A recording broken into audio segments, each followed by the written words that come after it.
Hey, I'm meteorologist Doug Myers with the latest look at your forecast. Just a quick look at our July stats. In case you missed it over the weekend, had temperatures, well, not seasonal for Saturday and Sunday, but we're going to start to get a little bit on the warmer side for the next couple of days before cooling back down.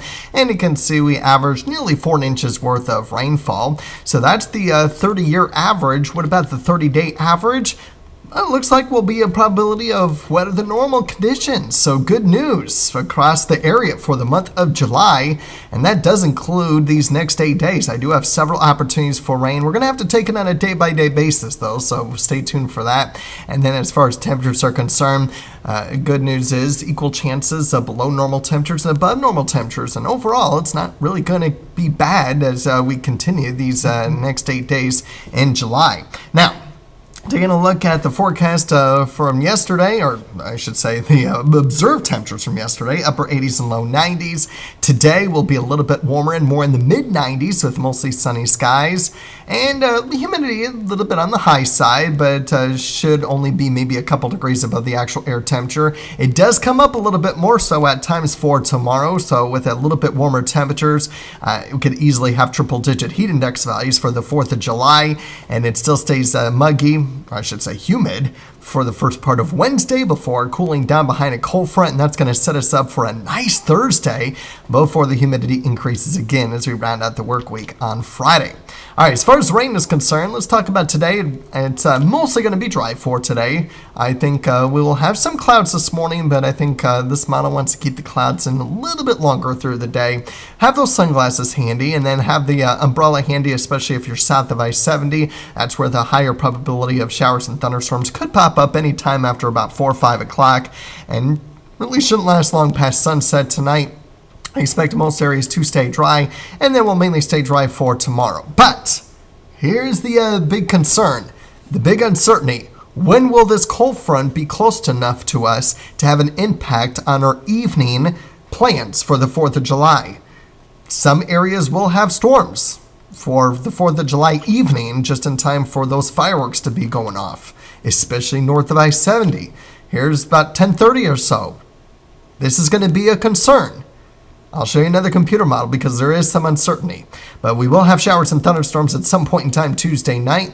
And you can see this model.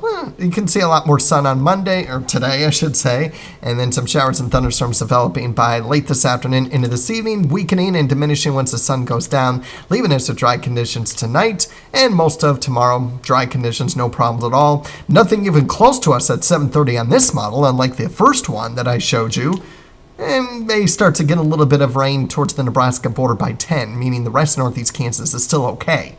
I am kind of leaning towards this scenario, but I have to be careful and I have to watch out for that first scenario if that ends up panning out and having an impact on evening plans for a lot of areas for those firework display shows. So please make sure to keep checking back in for updates throughout these next 24, 36 hours. And then we'll continue with a few hit-miss showers and thunderstorms on Wednesday. Most of the day will be dry, but it is going to be a concern because any storms that we do get, not necessarily this afternoon or evening, but as we head into the next couple of days and nights, we will have the chance for a few strong to severe storms with the hail and wind threat. So we will be keeping a close eye on that opportunity as we head into the next several days. But here's the 8-day forecast. After cooling down on Tuesday in the 80s, we do start to warm back up as we head into the upcoming weekend. You'll notice that there are several opportunities for storms. Don't worry, they're not going to be all-day washouts on any one particular day, but the chance exists almost every day and or night for these next 8 days and nights. So just something to be considering. And Thursday looks to be the nicest day as far as the low humidity is concerned, and comfortable temperatures too. Might have some lingering clouds at times though, but that looks to be the nicest day of these next 8 days. So that's what we're looking at for the upcoming week. Keep checking back in, especially for that opportunity for storms to have an impact on your 4th of July evening plans, on how quickly the storm or any storms move in. That'll determine how quickly that cold front pushes through.